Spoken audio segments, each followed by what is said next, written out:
Адамның жаралу қиссасы.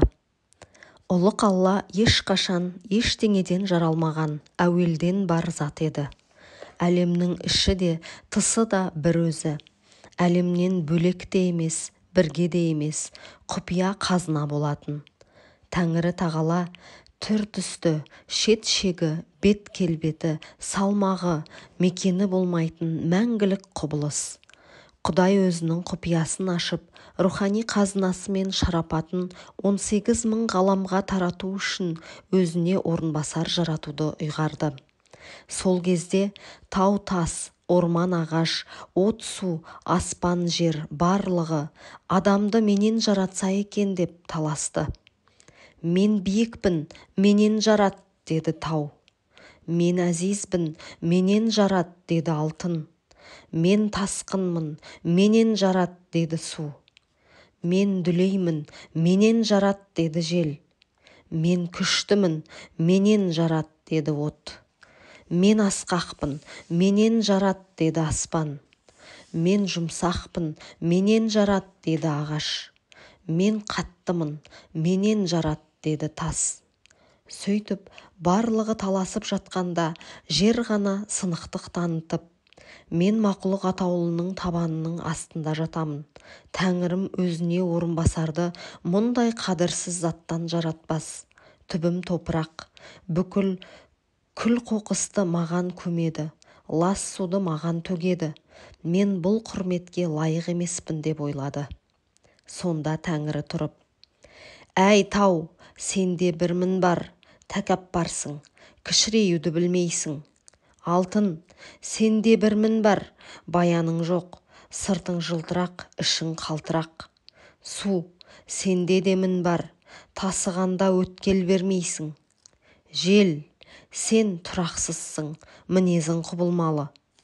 От, сенің мінің қатыгезсің, жанғанда жақсы мен жаманды айырмайсың, жан-жағыңды жайпап кетесің.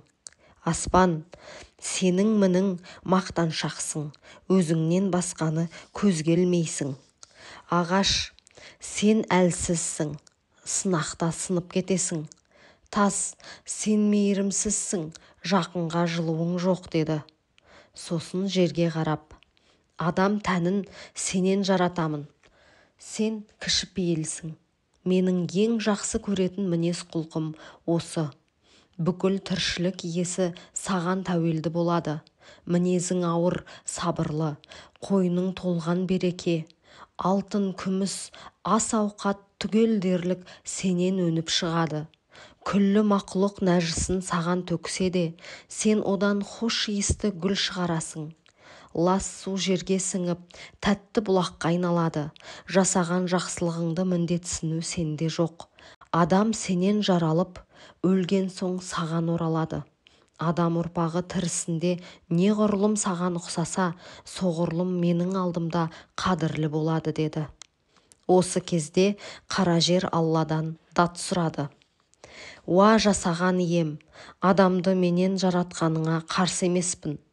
Олар қанша мыңдап жерленсе де, мен олардың денесін шірітіп, тәндерін топыраққа айналдырамын. Бірақ адам баласы ғапылдықтан күнәні көп жасайды.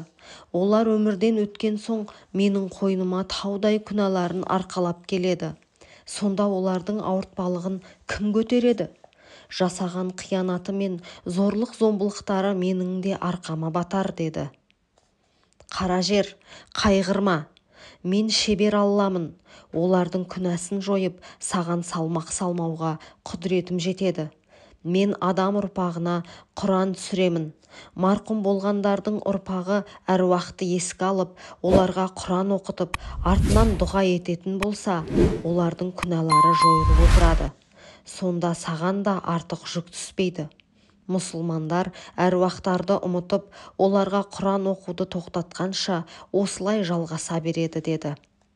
Қара жер сонда барып тыныш тапты.